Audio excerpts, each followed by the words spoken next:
So as we see, the lines from after knight e4 running back to king f1 are not going to be enough because we have the knight d2 check idea and then running the king over here.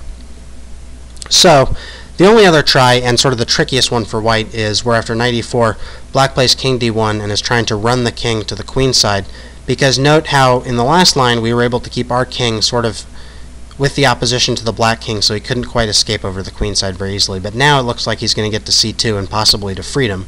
And if he can bust out, then it might take more than 50 moves to checkmate, in which case it's going to be a draw. So king d1, king e3, and this leads to one of the other critical position in these endings after king c2, the very important idea, knight d2. It looks really strange because it looks like black is going to be able to escape, but it doesn't work. So the first thing we should look at is king c3, and it looks like black has a new hope of escaping to the queen side. And here is the critical idea, bishop d6. Note how, amazingly, the knight and bishop alone control all the flight squares here.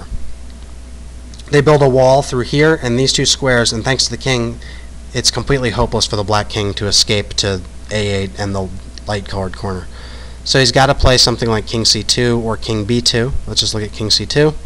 And now bishop b4, and this is sort of a standard way to use the knight and bishop together to control the enemy king. Bishop b4.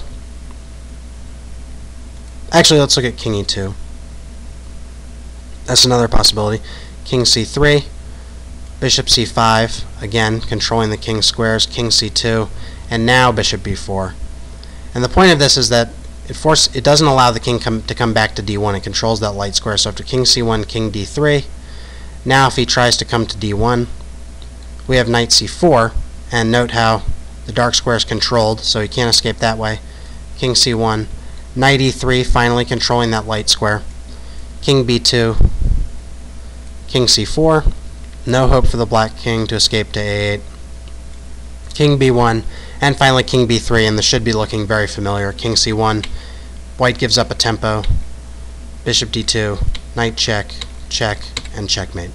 So as we can see, after knight d2, king c3, and then the key move, bishop d6, the bishop and knight control all the escape squares, are going to lead to a win after here and king e2. This move is critical because it keeps the king out of d1. So after knight d2, the only other hope really is king b2, which looks strong because he can if he can get to a3, he's going to make it to a8. But similarly, we have bishop d6, and this is again the same idea, is that the bishop and knight work together to corral the black king. King c3, bishop c5, king c2, and finally bishop b4. And now this is slightly different. In the last position we played king e2, but I'll show you how here bishop b4 also wins just as quickly. King d1, the king is trying to escape, but we have knight e4. The king can't come any closer to h1, so he's got to stay here, say with king c1.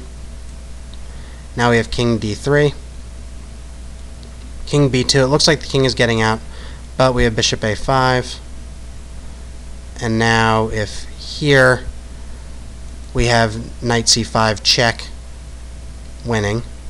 So the only hope is, or the only try really, is king b1 when bishop d2, king b2, knight c5, and again we see this is sort of a rotated version of what we were doing before, where the knight and bishop are controlling the king. Again, king a2, king c2, and now we're going to give checkmate in this kind of position. King a3, giving up a tempo, king a2, bishop b4, the exact same idea. Knight d3, king a2, knight c1, and bishop c3 mate. So that shows sort of a similar position, only rotated a little bit. I noticed there are a lot of variations there, and it's pretty complicated to this bishop and knight checkmate, and in fact there were some tries that I think I got most of the best tries for black and showed the ideas.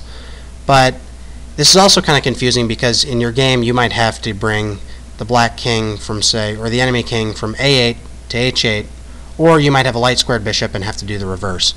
So the key is, if you want to learn this, is to watch it a few times and then maybe play it against a chess computer or a friend where you have the bishop and knight, and to use those ideas we were looking at where say, for example, when the king tries to escape, we play a move like bishop d6, and we use your knight and the bishop together to form a wall to sort of keep in the black king. And then the initial strategy is pretty straightforward. It's just trying to get your pieces into the center, and black will almost be forced towards one edge of the board or the other since your pieces are centralized. So it's a pretty tricky checkmate, but if you watch the video a few times and try it out against friends or a chess computer, you'll learn it in no time. And if you have any questions, please post them.